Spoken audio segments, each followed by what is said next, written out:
Hi, this is Gene Acasella from Port St. John, Florida, and you're listening to the Really Big Barbecue Central Show. Start the game!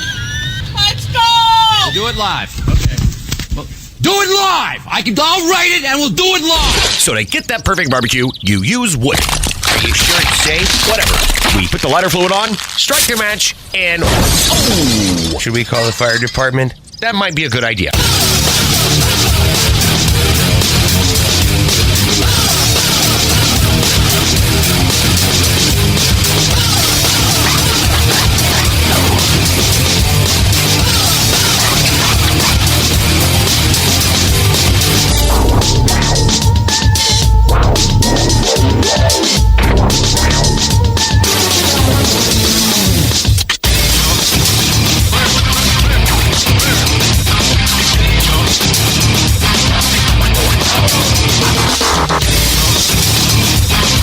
All right, good evening, and welcome to the Really Big Barbecue Central Show. This is the show that talks about all things important in the world of barbecue and grilling.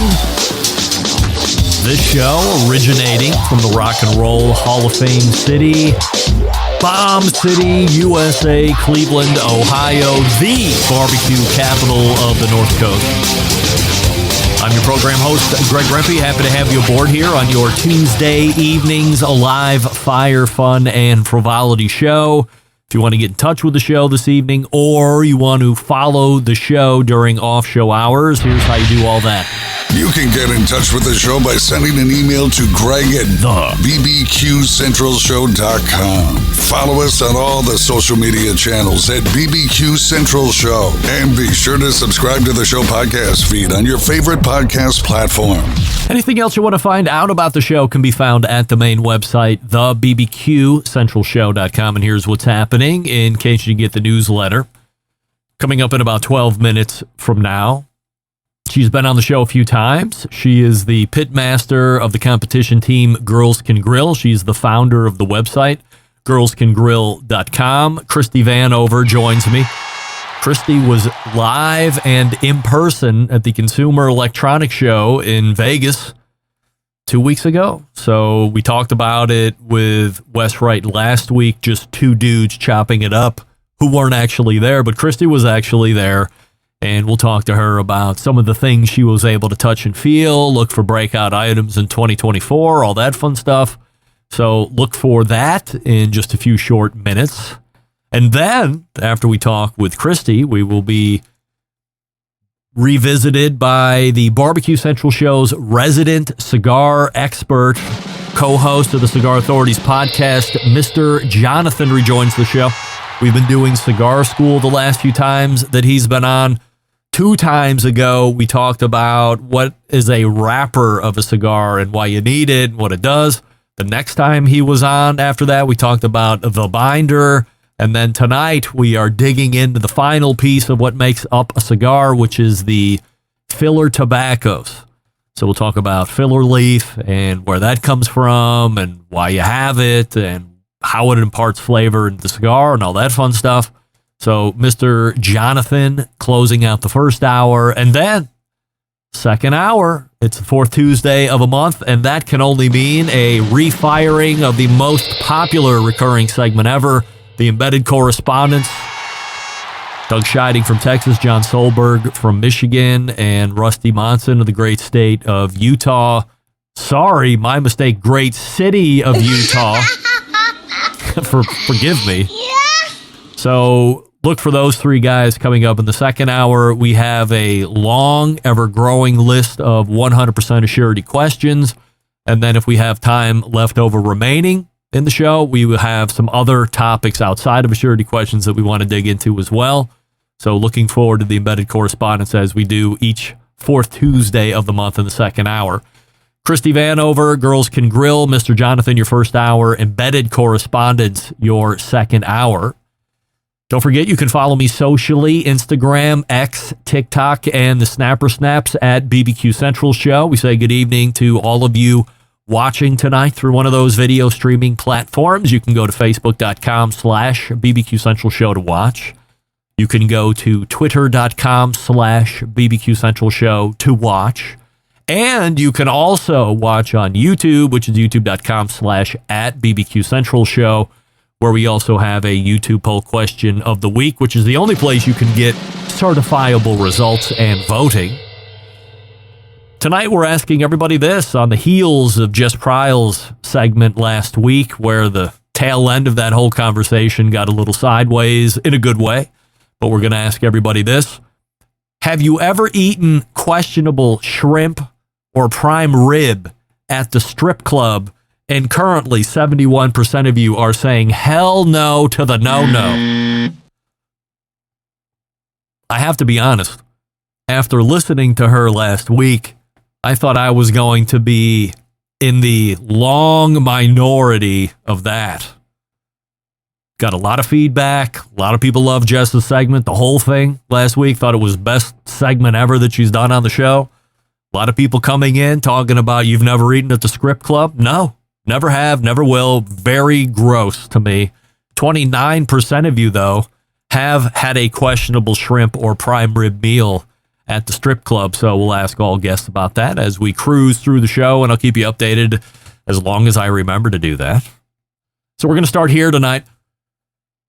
I'm going off the board on this one. It has nothing to do with live fire.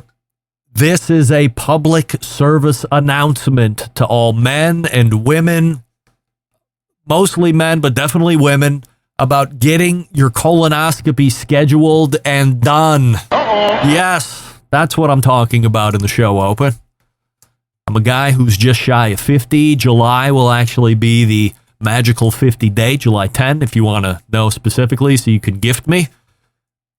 I've seen enough folks around me that are in their 50s or older who are being diagnosed with some form of colon cancer, and it's typically coupled with their discomfort of the preparation. In other words, they don't want to get the colonoscopy done because they don't want to do the stuff a few days before the procedure. If you're one of those people, you need to get over it and get the procedure done. I had mine done last Thursday. I can tell you, as far as the preparation was concerned, it wasn't like this. And I'm sure you've heard the horror stories of what you got to drink. 3 p.m., 2 5-milligram Dulcolax tablets. Then you mix 64 ounces of lemon lime Gatorade with 238 grams of Miralax. And then you start to drink 8-ounce glasses of that mixture every 15 minutes until the liquid is gone. And then 2 more Dulcolax tablets at 7 p.m. Not some insanely big jug of gross-tasting liquid that you hear about. Very easy to drink. Tastes just like lemon lime Gatorade. I like original flavor Gatorade, so no issue for me. Now, when the shit show turned on, yes, it was frequent. What would you expect? But you just heard what I ingested, so no shocker. Next day, showed up to the procedure office. Doctor came in, told me exactly how this whole thing was going to go down, trots me into a room. They put me out 100%, not twilighted or anything like that, out. And I woke up with a 100% clean colon. No polyps, no nothing. Easy. Since there was nothing in there, I have a hall pass for 10 years. I'll be honest, 10 years seems like a long time to go until the next colonoscopy. I wouldn't mind going half that time, 5 years, just to be safe, but that's just me. Here's the bottom line. If you're putting it off, don't wait another second. For 24 hours of being inconvenienced, maybe 48, the results are ones that can prevent you from what? Dying. Do you not want that info? Guys, if you're 40, ask your primary care physician to get you a colonoscopy scheduled. Yes, 40. Because the new info coming out is that colon cancer diagnoses are being found earlier and earlier, not the opposite. So get yourself over to the doctor's office and get it scheduled. In fact, demand it. It's covered by insurance, especially if you're 50 or over, this is easy stuff. And now I want to thank the show's newest sponsor, of course, the Cleveland Clinic, providing world-class care. Just kidding.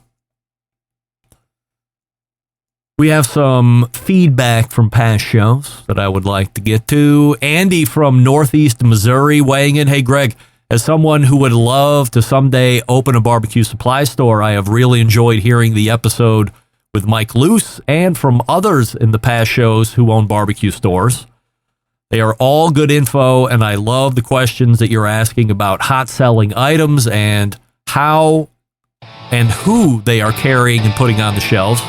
Keep up the great work. I would enjoy hearing from more fellas and ladies who are in the biz. Thanks, Andy. Terry in West Virginia. Greg, was it me or was it weird that Meathead didn't want to pick a name that you were giving him this month during the poll question? I thought it was odd myself. Wondered what your take was. Podcast listener only. Regards, Terry. Terry, Meathead is Meathead. I've known not to dig in with him. It's just not worth it. He took it in his own opinion. Len in Missouri. Greg, thanks for the history lesson and criminal lesson on Dixon, Illinois. Who knew you were so well-versed in other stuff besides barbecue and grilling? More Greg in 2024. Live and podcast listener, depending on life. Regards, Len. Len, thanks for writing in. All right, we got Christy Vanover in the green room ready to go. In fact, Mr. J is in early, too. Probably can't wait to hear Christy Vanover talk about CES and live cookers. But before we do any of that, I'm asking you all this. You tired of settling for mediocre grilling experiences? Of course you are. It's time to step your game up. Bring the ultimate flavor and cooker to the backyard barbecues.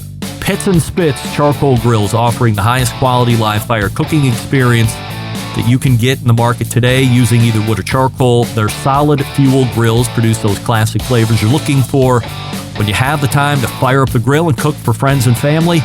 With a large adjustable fuel tray, you can raise and lower the fire to control and fine-tune the heat. Their take on the very popular Santa Maria style grill. Check them out at pitsandspits.com/BBQ Central Show. Again, that's pitsandspits.com/BBQ Central Show. And when you're spelling Pits and Spits, it's the double T on the Pits and the Spits. You can use promo code Charcoal Central at checkout. And when you do that, you can save $150 off any charcoal grill that they're offering. That's right, you love to save money. All Centralites do. Rule number 3 of the show. If it's free, it's me. But rule number 10 of the show is if you can save $150 on a Pits and Spits charcoal grill, then you use code Charcoal Central and you save that money. pitsandspits.com/BBQ Central Show. We're back with Christy Vanover from girlscangrill.com. Stick around. We'll be right back. You're listening to the Barbecue Central Show.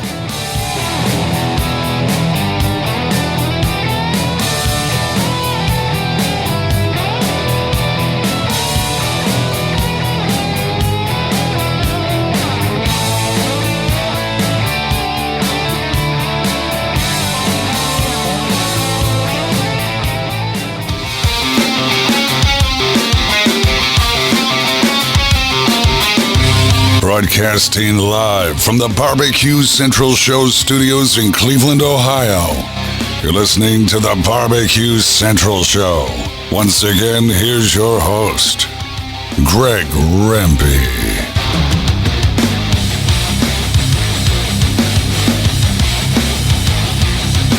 This portion of the show being brought to you by CookinPellets.com, your number one source for quality wood pellets for all your pellet-driven cookers. First, you visit CookinPellets.com and see all the products, and then when you're ready to buy, you go to Amazon.com or Lowe's.com or Walmart.com. Same great product, same great pricing, best shipping rates ever, even better than CookinPellets.com if you can believe it. Told to be by Chris Becker, I'm not lying. So, CookinPellets.com, the place to go to peruse and then buy at Amazon or Lowe's or Walmart. As I mentioned last week, the place to bring your grills and cookers for unveiling might not be the traditional live fire industry trade shows anymore. Instead, CES could be the place where all of this should be taking place from now on. My next guest was at CES a few weeks ago, and I am happy to welcome her back to the show to further discuss it, the pitmaster of Girls Can Grill, Christy Vanover. Chris, before we get into CES and what you're up to, the new podcast, all that fun stuff, we have a YouTube poll question of the week that we're asking everybody. And I need to know, Christy, you first and foremost, have you ever eaten questionable shrimp or prime rib at the Script Club? Do you only care about the questionable ones, or no? I guess food in general. No, the answer is definitely no. Thank God, 75% of us are saying no. We have not ingested any questionable shrimp or prime rib or food in general. It skeeves me out, but 30% or now 25%, I guess, doesn't skeeve them out at all. So glad to have you back on the show. First things first. Most recent thing is first. You were at the Fancy Food Show in Vegas yesterday. So anything that grabs your attention there that you think will break into mainstream food or live fire food in 2024? Not so much live fire. I didn't think there was anything too earth-shattering. Lots of barbecue rubs, sauces, stuff that we've seen before. But just in the grilling side of things, I will say something that stood out to me was grilled pickles. So a company called Randy's Pickles, which we shared, was based out of Cleveland. They actually are... They are grilling the cucumbers before pickling them. So they add a little bit of char, smokiness flavor to them. So that was something that was a little bit unique. Did you have a sample of those?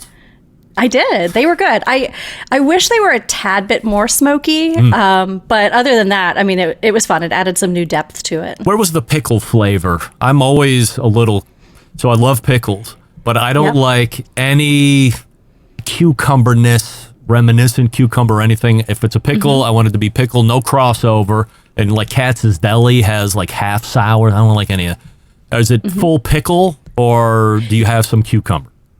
I'd say you have the crisp and texture of the cucumber, but I would say it is more on the pickle side, and it's not the dill side. It's a little bit more of that sweet and tangy with just a little bit of heat. Very good. Yeah. So we'll be on the lookout for that. I'm surprised I haven't had them, but we'll chase them down here at the local Heinen's. So let's go ahead and They're recap. They're called sideburns, by the way. You get it? Yeah, well, so I went to the website, by the way, and it appears online, at least at this point, they're sold out, so they must have done really well at the Fancy Food Show to sell them right out, but we'll keep an eye out for them. So let's go ahead and recap the CES. High level first. Are you surprised at how many cookers there were at this event? I was. It's been about 15 years since I've been to the Consumer Electronics Show. It's held in Vegas every year, but I haven't really had a need to go since I've been in the barbecue and grilling industry. But this year I saw that there were some grill companies who decided to make a debut, and the whole food tech section has been expanded significantly. So yeah, I thought it was interesting. It's a big investment for those companies, but it's a big audience too. For scale, what percentage of the show was cookers in some form or fashion, regardless of fuel, compared to whatever else was being exhibited? Like 0.01%. Oh, wow. It was, the show is in at least 5 casinos, multiple convention centers, thousands of exhibitors, and there were 6 grill companies. So, yeah. Overall, well-tended event?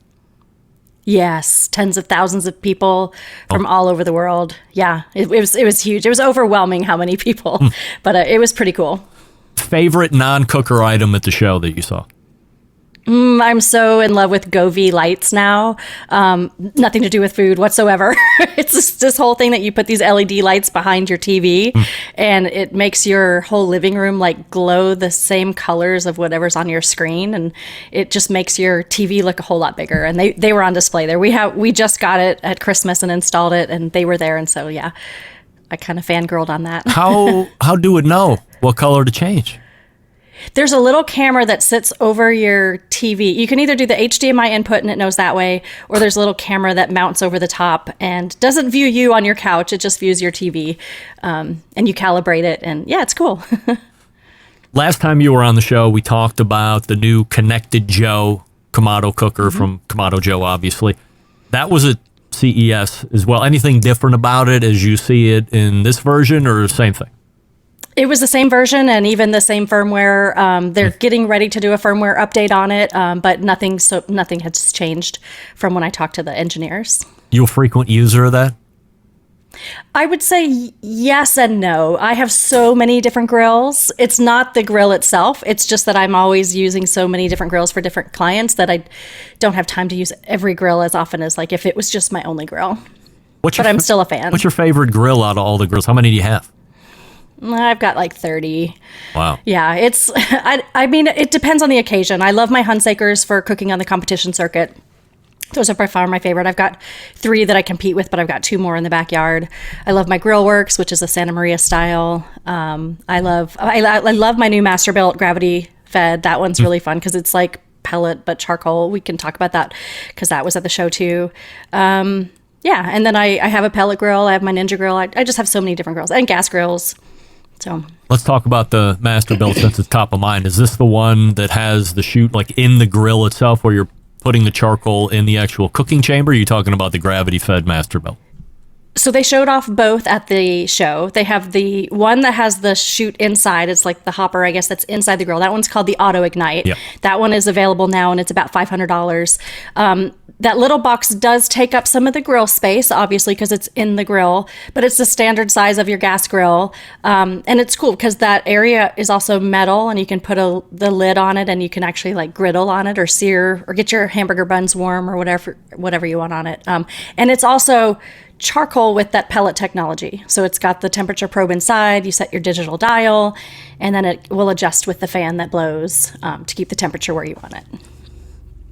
At $500, seems like a great value. There's a lot of other industries where value doesn't necessarily mean sacrifice in quality. In this instance, Masterbuilt has been renowned for building to price point. Great ideas, great innovation, but not necessarily longevity in life, great craftsmanship, all this stuff, because it's always coming from the Far East. What do you think about a reasonable lifespan if you're doing 3 or 4 cooks a week on it? I would say several years. Oh. Yeah, I mean, it was pretty solid construction. I haven't cooked on it myself. They're going to actually be sending me one, so I'll play around with it and see. But yeah, I mean, I think it's going to hold up. It's not as thick as some of those more expensive price points as far as the metal and the grade goes. But yeah, so long as the technology holds up, that's the only thing. Like, I mean, you run into that with pellet grills too. The motherboard will go out and you have to replace that. So I don't know the longevity of that. But the grill itself, I think if you maintain it, keep it clean, it should last you a good while. Do we classify Weber as being at CES, or were they somewhere else? I don't classify them as being at CES. I know that's a little controversial. They had a big party, a little private event at Red Rock Casino, which was not part of CES. They weren't registered as an exhibitor. So in my opinion, they were in Vegas. Were they trying to like crash the party without paying to get in and exhibit? I don't know personally. I can't speak on their behalf, but Your I will say that I will say that they made a smart marketing move by saying that the media all reported that they unveiled their stuff at CES. Yeah. But that's like if I went to Memphis and cooked some barbecue in May, I'm not going to say I'm at Memphis in May if I'm not at Memphis in May. So, but I wouldn't say it was necessarily they're doing it, but other than the media, maybe not reporting fully accurately, perhaps. Did you see any of their products? I did not. No. I was an exhibitor at CES, but not an invitee to their shindig. You were an exhibitor? I mean, I was a media okay. person, Yeah, so I yeah. got to go to all the. Sorry Got it. for that. Yeah. All right, so we're going to leave Weber aside. We talked about that with Wes Wright from cookoutnews.com ad nauseum last week. Anyway, so if you missed it, go back and get that. The other item I want to talk about tonight is GE Profile Indoor Smoker. Originally, this was a crowd-funded type situation. It was the Arden Smoker, I believe, when it first started out. Now it's converted into the GE Profile Indoor Smoker. What do you like about the unit? I like the fact that you can smoke indoors for people who do have the complications of weather. I mean, for us, our weather it's when it's 115 degrees. I may not want to be outside. For you guys, it's when it's, 10 feet of snow out there and you don't want to be smoking. So it gives you that versatility. It has a lot of the auto technology that you find in other pellet grills and things nowadays, where you can like push brisket and it'll cook it to the internal temperature you want with probes. But my favorite thing about it actually has nothing to do with the fact that it's a smoker.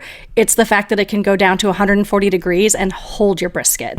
So most grills can't go that low. Your oven doesn't usually go that low. If you put it on warm, it's still like 180. So then it's still cooking your brisket. Yep. We all throw brisket in a cooler. That doesn't maintain temperature for that long in a safe zone. So that 140 is like an Alto sham, really, but that's part of your smoker. So I think that part's pretty cool. What size brisket are you fitting in that thing? You're probably you have to separate the flat and the point. I don't think you can do a full packer unless it's an itty bitty guy. So yeah, you're separating the flat and the point, but it has enough shelves that you could fit probably a 10, maybe 12 pound flat, from a 12 pound packer, put the flat and the point in there. I asked Wes last week, want to get your take on it. Do you feel that the real potential failure for this unit is the confiscation of available counter space that it needs to function? I think that's going to be a big issue because it is the size of a microwave, but vertical. So like if you took your microwave and you just tilted it 90 degrees and set it on your counter, and if you're an avid smoker, you can probably make room for it. But if it's something you're going to do like once a month, I think that could be a challenge. Plus 40 pounds. Is that heavy enough to not want to lug it up and down the stairs or, even in and out of the cabinets in the kitchen and you run into out of sight, out of mind type thing? Yeah, that's a good point. I don't know how much my KitchenAid weighs. I know my KitchenAid weighs a lot, but I bet this probably still weighs a little bit more than that. The mixer KitchenAid? Yeah, that's that not thing's 40 heavy pounds. for me. That's not 40 I know pounds. it's not 40, but it's heavy. I mean, it's maybe like 10. So if something's like, I don't know that I could lift the 40-pound one as easily. Maybe I could. I don't know. I mean, its potential success is going to be for the person that has the room. They're buying it for it pretty much, and they're just going to stick it in there. It's always going to be visible, and they don't care that they're losing that much counter space probably. Yeah. But you know what? I've kind of made a new philosophy on my own life and how my house is. We all think we have to have our certain dining room, our certain living room, our certain bedroom, or whatever. Everything has to be however we think it's traditionally supposed to be. If you want to put the smoker in your office or in your dining room, it doesn't have to be in your kitchen. Just like find a place in your house and make room for it. So if you really want it that bad, they're going to be sending me one. So I have no idea how the food tastes off of it. I didn't get a chance to taste it, but I'll be getting one soon. So I'm interested to check it out. I will say that it functions similarly to the Ninja wood fire grill, I think, except that the Ninja is convection. So the air is kind of circulating in it, whereas this one, it's not. And then this one, obviously, the smoke gets catalyzed, so it's okay to be indoors, whereas the Ninja wood fire, you have to keep that outdoors because the smoke doesn't. I'm looking at our time left, and I'm trying to figure out which one I want to ask you about. I do want to talk about this one first. We have enough time. We'll go back to it. Sear Grill's Perfecta. Yeah. Was all the rage of CES. Even the nerds were covering it in awe. I saw your bit that you posted on Instagram or whatever you did. Takeaways on the Perfecta. It's pretty for somebody who wants to put on a show. Practicality, I'm not sure about because it's like you can cook a few steaks and you cook them vertically in like 90 seconds. Again, I don't know what the flavor is going to be like. It cooks at 1652 degrees. So it's similar to like a Schwenk grill or one of those that cooks really, really hot and fast. It does have a rotisserie feature that I actually didn't see in person. I just saw online.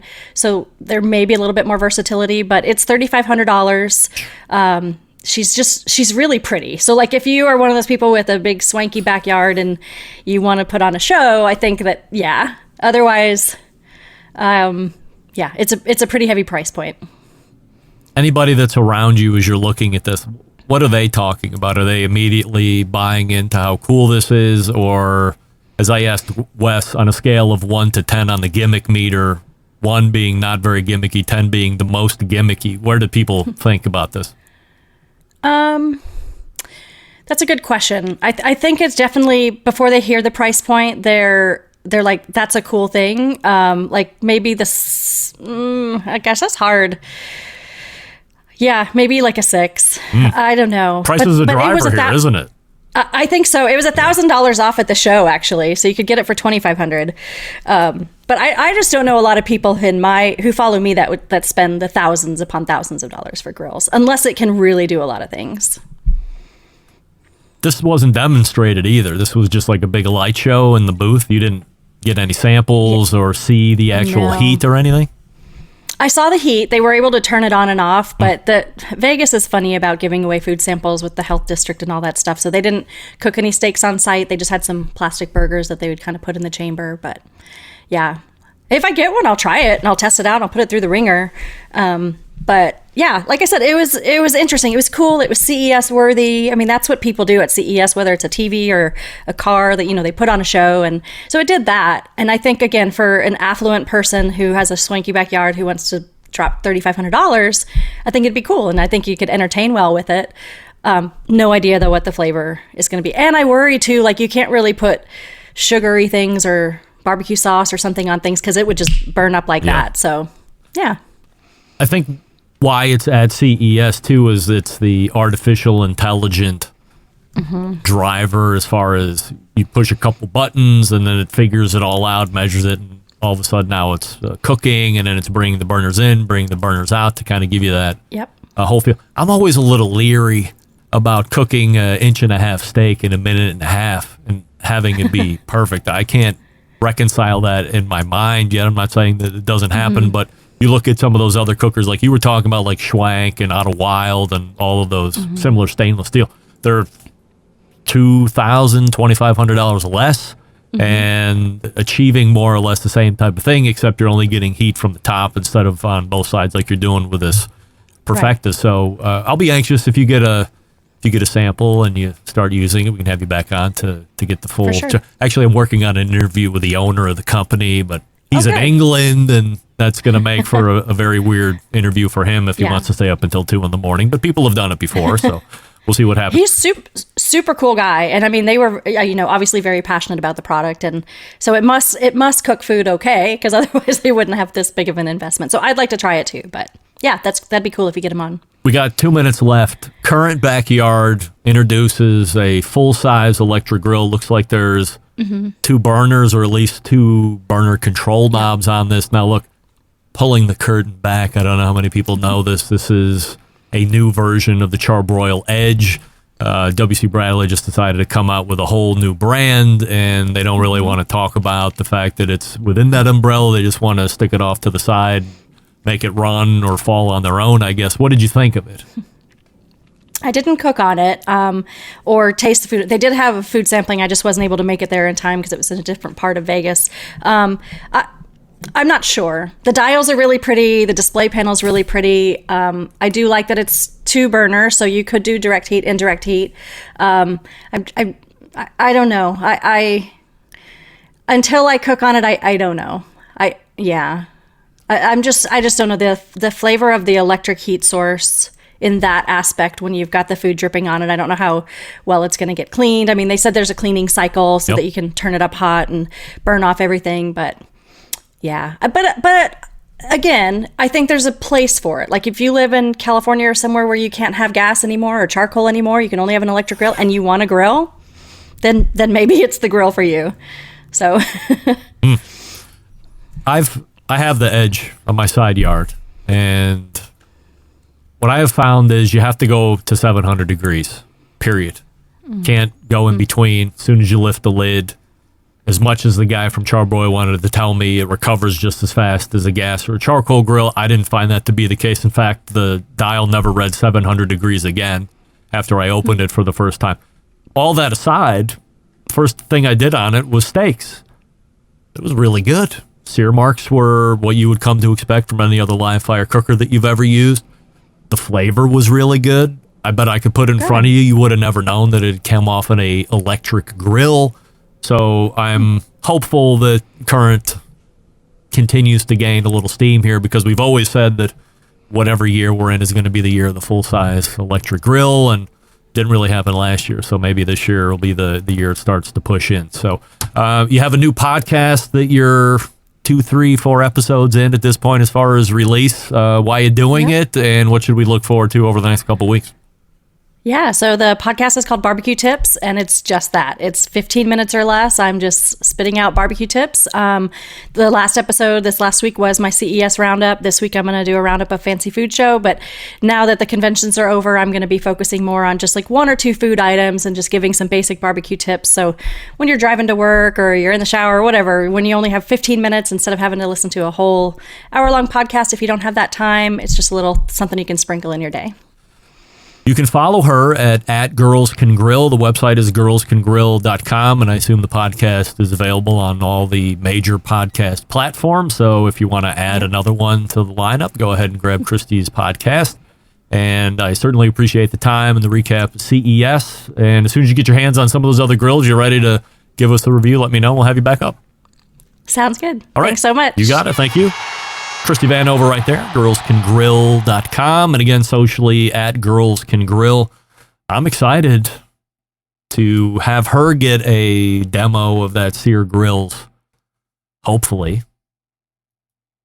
And then she'll give us the unadulterated review, which is what I want to hear. $3,500 for that. Yikes. That could be a bit of a turnoff. And again, as I told her, I'm in the middle of trying to lock down a conversation with the CEO or the owner or whatever. So we'll see how that goes.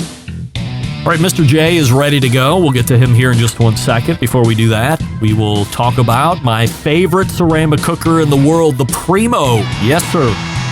What do we love about ceramic cookers in general? We love that they're fuel efficient.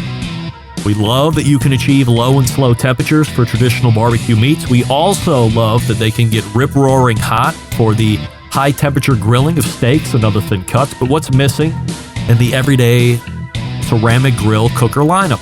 The real ability to do true two-zone cooking. Two-zone cooking is very important to both professional and backyard cooks alike. It's the best way to manage a fire and cook with confidence. However, getting a two-zone fire in a round ceramic cooker is not very realistic. Why? Because it's a round.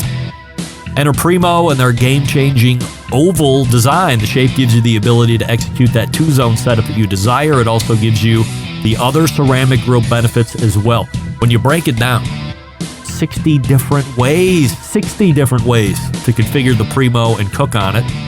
So you're really only limited by your culinary imagination. Here's the bottom line. Best ceramics in the biz, yes. Patented technology and true two-zone cooking capabilities, yes. Multiple sizes, yes. And if you have to have a round one for some reason, they have those, but highly recommend against it. If you're going to break the mold, get the oval. Thank me later. I recommend the XL. Only sold through dealers, so go to primogrill.com and find a dealer near you. Visit them in person and then buy the XL or buy the oval that best fits your needs. We are back to learn about filler tobacco with the official cigar expert of the Barbecue Central Show, Mr. Jonathan from the Cigar Authorities podcast. We are back right after this. You're listening to the Barbecue Central Show.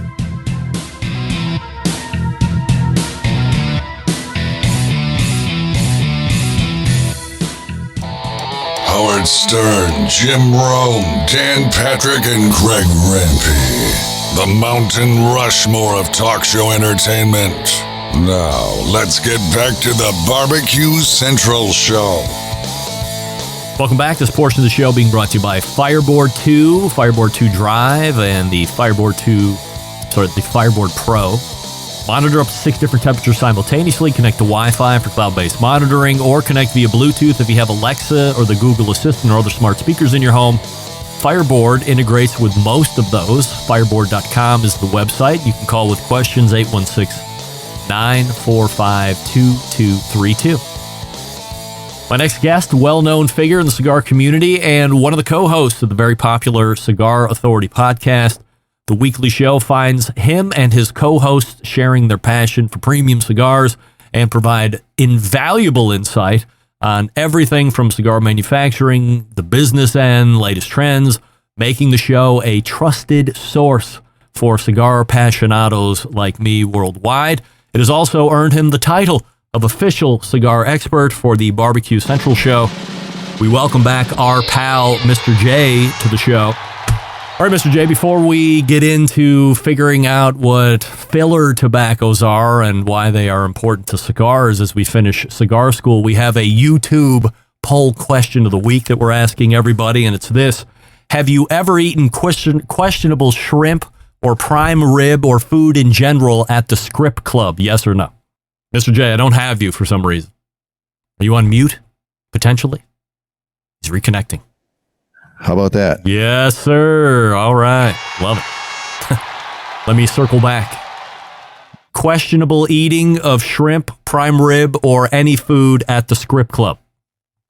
Of course. I mean, if you're there, can you really trust the food sources?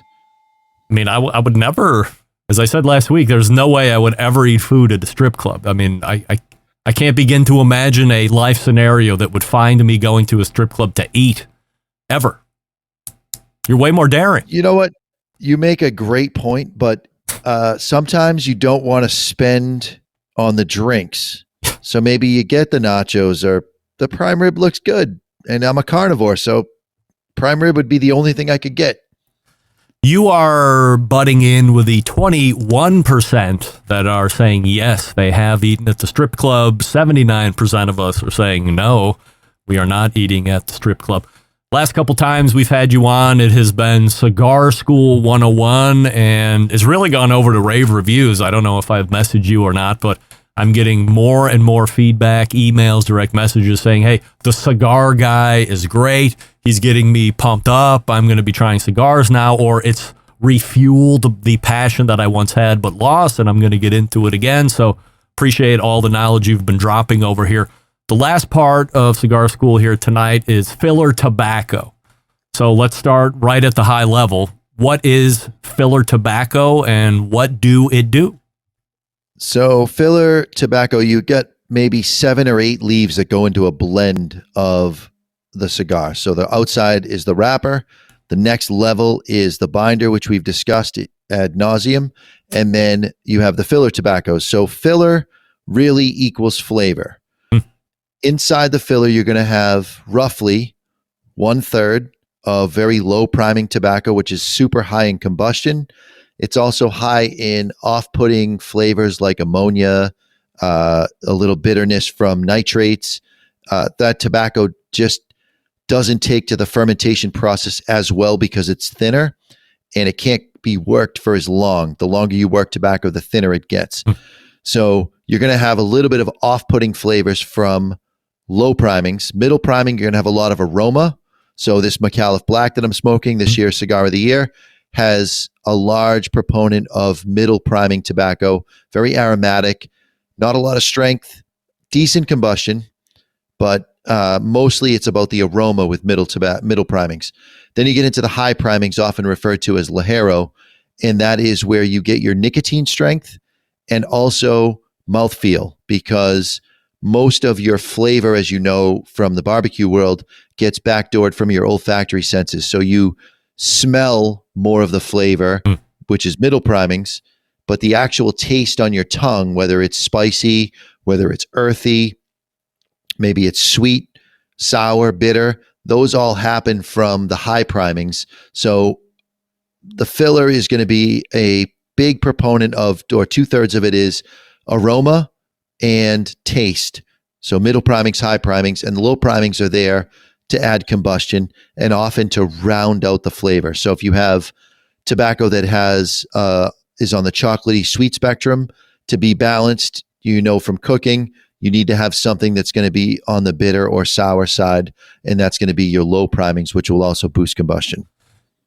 So as the farmers are planting and harvesting, filler tobacco isn't a specific plant where it's just being grown for that. All of this stuff is going to be taken in part and parcel off of an individual plant. This part is going to be a wrapper. This part is going to be the binder. This part's going to be filler tobacco. Farmers aren't just growing for filler tobacco specifically. No, they're mostly growing for wrapper. So all of the better leaves with no water spots, no blemishes, those become wrapper, and it doesn't matter what the plant is.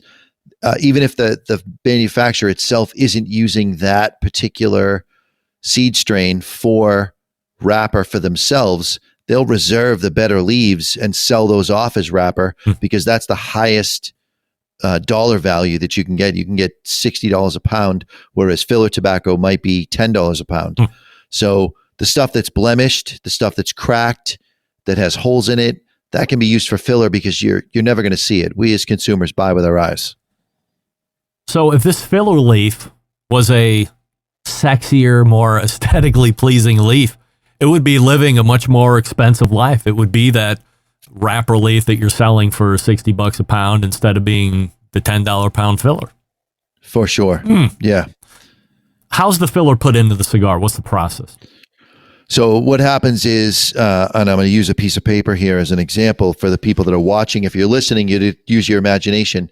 But if you imagine how an accordion looks, so they'll take the tobacco and they'll fold it. This is the most common way to do it.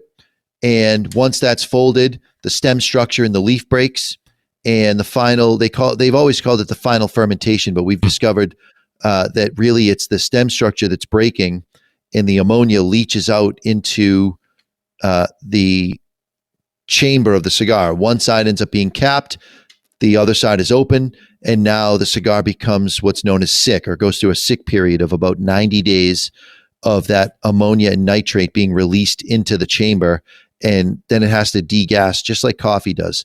So they'll accordion the bunch.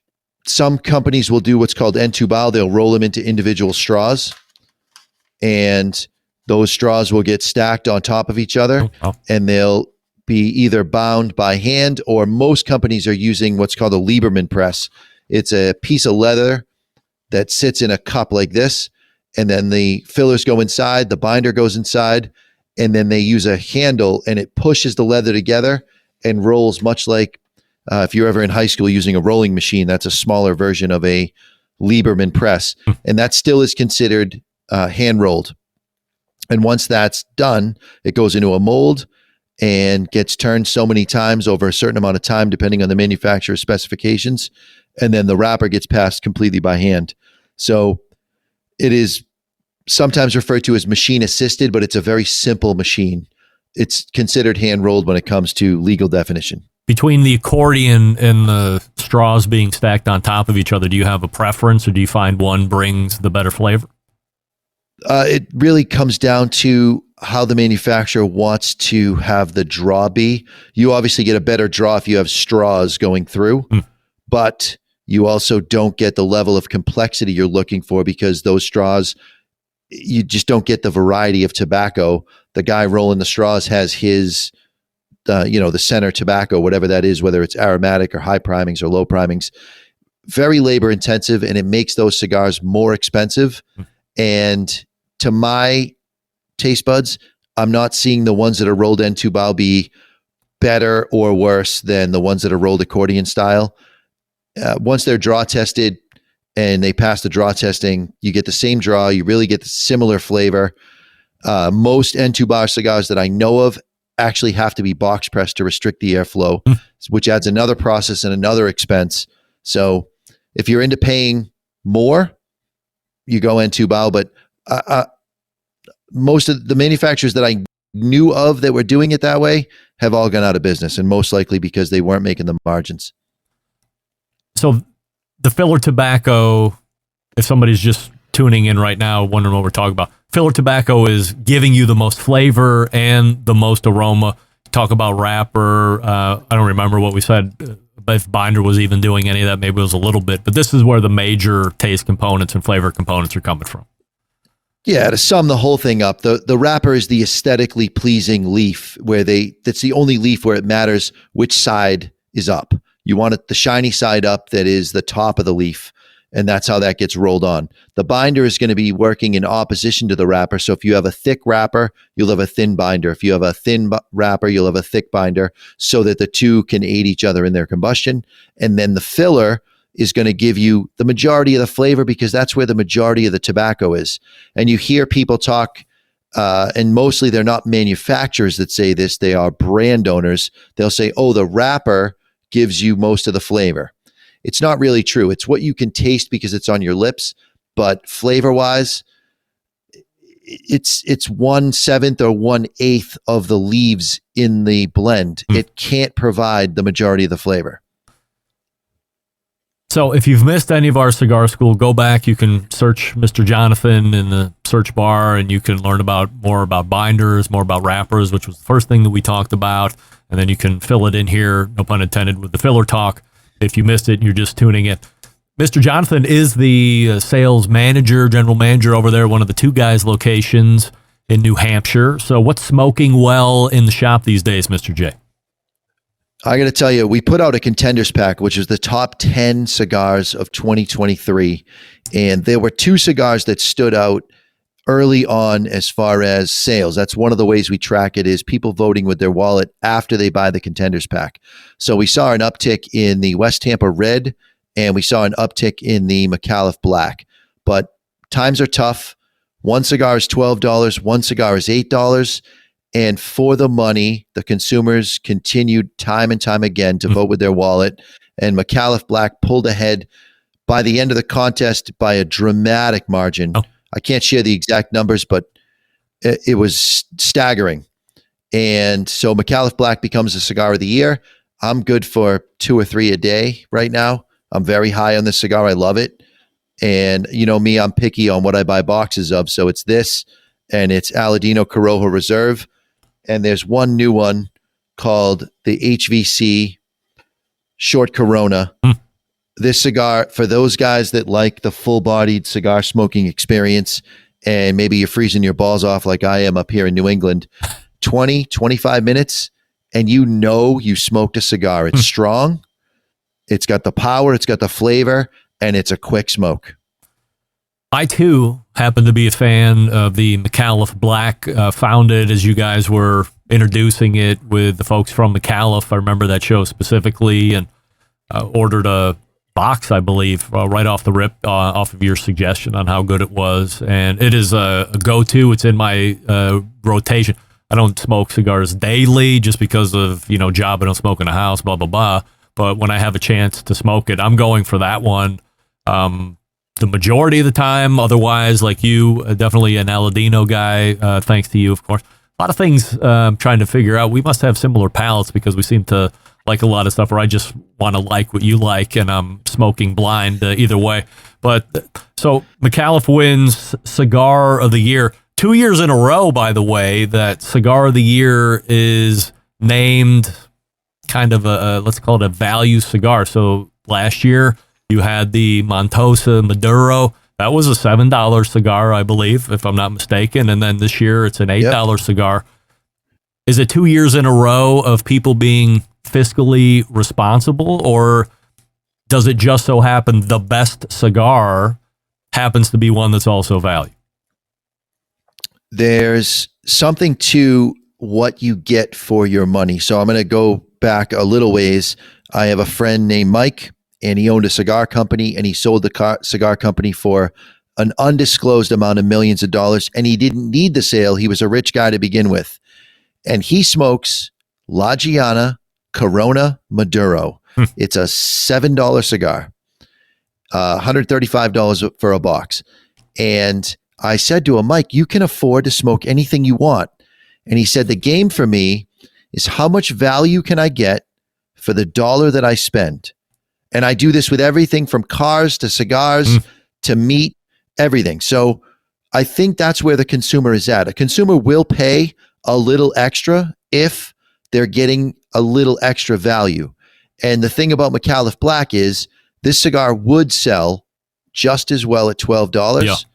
And Al McAuliffe, again, another guy who does not need the money, is taking it on the chin on this one. I think he could go for his balls and get way more money, but he's put out a value cigar that's full-bodied and full-flavored at a very reasonable price point. And those guys that smoke this flavor profile are rewarding him for that. Do you see any first half trends we should be on the lookout for? It's going to be more of the same. It's going to be the companies that are hungry for market share, that put out an unbelievable product. And in the case of McAuliffe, he's holding the price again for this year. This is last year's prices. Everybody is going up. We've done, the other day we did 4.5 hours of price changes. Everybody is going up. And the McAuliffe family said, we are not going up on this cigar. They're going to take the shipping costs went up. Tobacco prices went up. They don't grow tobacco. They buy tobacco. Yep. So everything is going up, and they're saying, you know what, we're going to hold because they want that market share. So when you start talking about legacy brands, and if you want to know what a legacy brand is, just look through Cigar Aficionado. Every single brand that's advertised, that's legacy. And they are raising their prices because they're going to live off their name and they're going to live off their multi-million-dollar ad budgets. Al McAuliffe advertises now on one venue, and that's the Cigar Authority. And they advertised before they got Cigar of the Year, and they won Cigar of the Year fair and square because West Tampa is also an advertiser. They got the studio.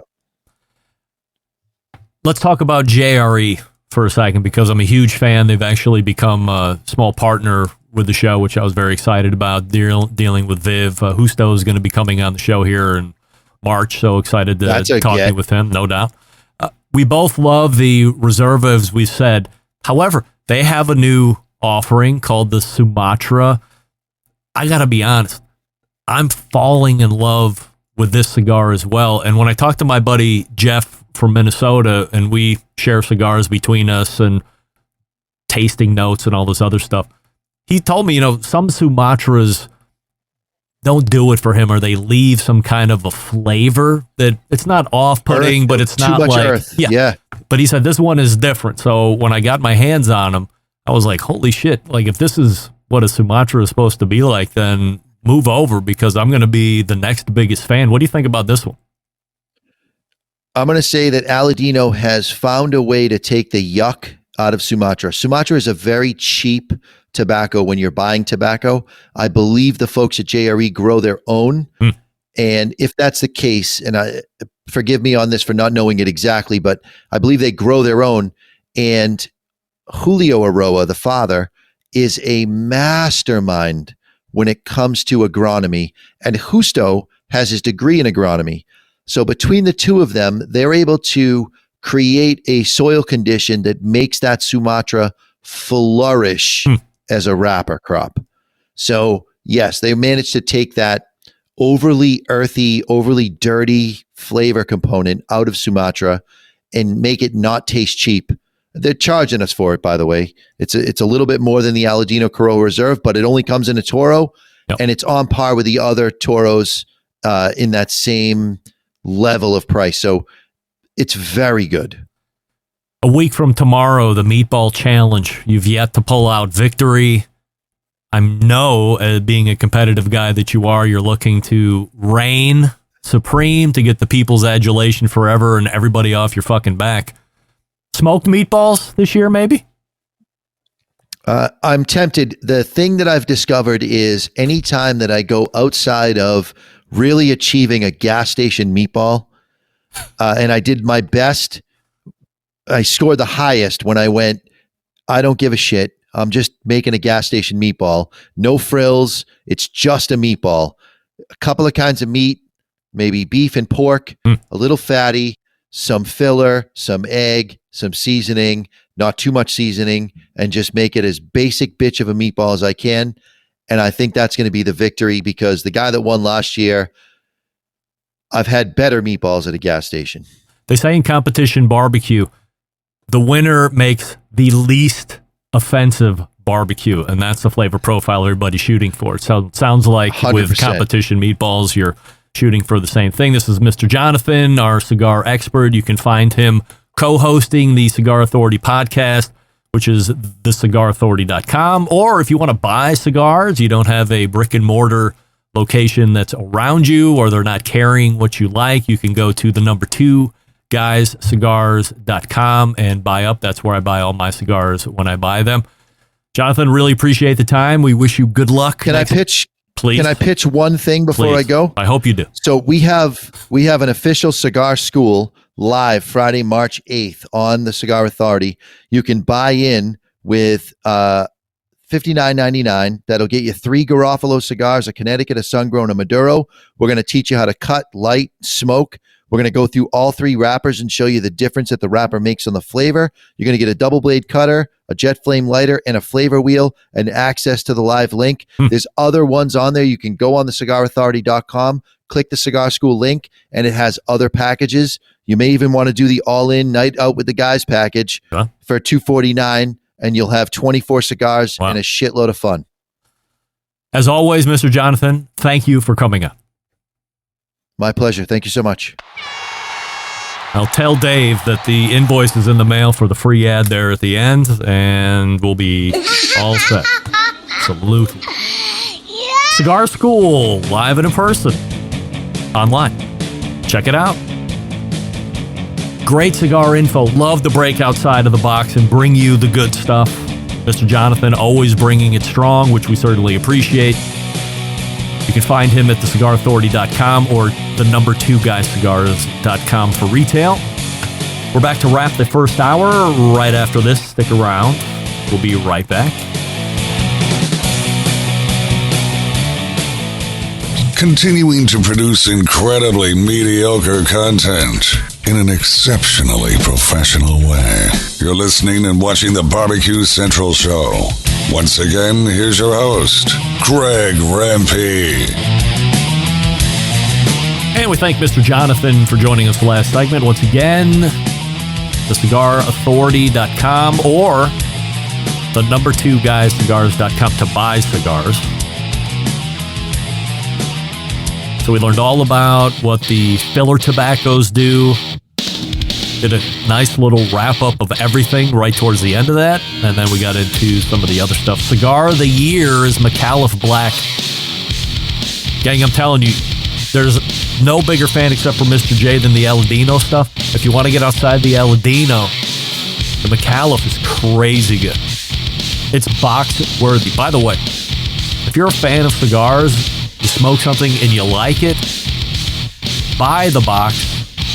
Always a discount, always cheaper. As long as you have a humidor, they're never going to go bad, even a year from now or 2 years from now. Always buy the box once you decide you like a certain cigar. You don't like saving money?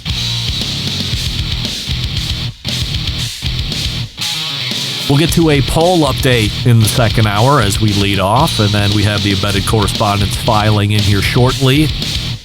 You're listening and watching the Barbecue Central Show right here on the Barbecue Central Network. Stick around. We'll be right back.